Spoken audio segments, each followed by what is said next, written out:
فراموش نکنید که کمک بکنید. این استودیو خرج دارد عزیزان من، خرج. خب پول باید بدیم که این استودیو چراغایش روشن بماند. الهی عظم البلا بر الخفا میخونی الهی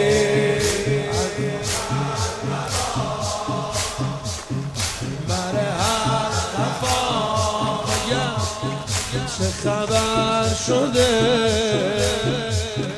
توی کوچه ها کشف الغطا چی میبینه چشمای من والقطع الرجا علی رو دارن میبرن والقطع الرجا علی رو دارن چی بگی